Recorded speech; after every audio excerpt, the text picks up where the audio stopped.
এখানে নিরাপদই থাকবে। আমি কিছু বুঝতে পারছি না, এই ছলনার আশ্রয় নিয়ে আপনি কেন আমাকে এখানে আটকে রেখেছেন? আমি জামান চৌধুরীকে শিক্ষা দিতে চাই। তার সমস্ত দাম্ভিকতা ভেঙে আমি চুরমার করে দেব। যে আমার বুকে আগুন জ্বালিয়েছে তার ঘরের একটি একটি ইট আমি খুলে নেব। ও মিতা, তুমি এখানে থেকো আর ওর প্রতি নজর রেখো। ঠিক আছে।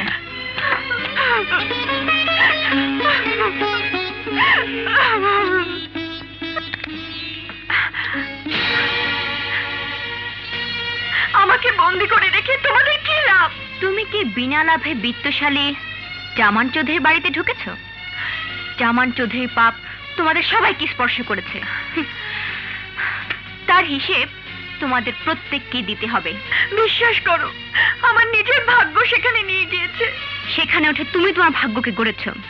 একবারও কি তোমরা কেউ ভেবেছো তোমাদের ভাগ্য গড়তে গিয়ে অন্যের ভাগ্যকে ভেঙে চুরমার করে দিয়েছো? আজ যদি তোমার বোন এমন বিপদে পড়তো, তুমি এত নিষ্ঠুর হতে পারতে? আমার বোন হলে কি করতাম আমি জানি না, তবে যতক্ষণ পর্যন্ত না আমাদের কাজ উদ্ধার হবে তোমাকে এভাবেই থাকতে হবে। আমার মা বাবা ভাই বোন কেউ নেই, তুমি তুমি আমার ছোট বোন। ছোট বোন যখন বলেছো, তার মর্যাদা আমি অবশ্যই রাখবো। তোমার মাথায় হাত রেখে আমি কথা দিচ্ছি, তোমার কোনো ক্ষতি আমি হতে দেব না।